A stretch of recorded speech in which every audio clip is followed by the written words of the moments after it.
Hello everyone, welcome to Sanmarga classes.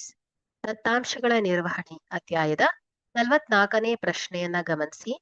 ಪಕ್ಕದಲ್ಲಿರುವ pi ನಕ್ಷೆಯಲ್ಲಿ ಬೇರೆ ಬೇರೆ ಬಾಬತ್ತುಗಳಿಗೆ ಒಂದು ಕುಟುಂಬದ ಮಾಸಿಕ ಖರ್ಚು ಮತ್ತು ಉಳಿತಾಯವನ್ನು ಶೇಕಡಾವಾರು ನಲ್ಲಿ ತೋರಿಸಲಾಗಿದೆ.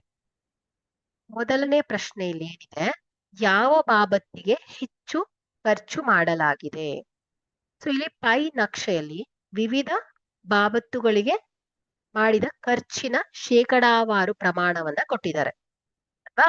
ಸೊ ಆಹಾರಕ್ಕೆ 25%, ಇತರೆ 20%, ಹಾಗೆ ಮಕ್ಕಳ ಶಿಕ್ಷಣಕ್ಕೆ 15%, ಮನೆ ಬಾಡಿಗೆಗೆ 10%, ಹಾಗೆ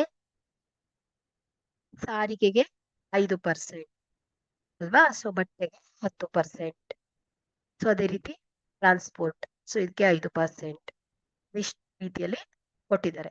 ಸೊ ಈ ಅಂಕಿ ಅಂಶಗಳನ್ನ ಗಮನಿಸಿದಾಗ ಆಹಾರ ಫುಡ್ ಎಷ್ಟಿದೆ? 25% ಇದೆ ಅಲ್ವಾ?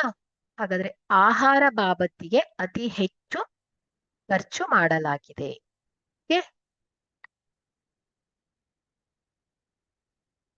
ಆಹಾರ ಬಾಬತ್ತಿಗೆ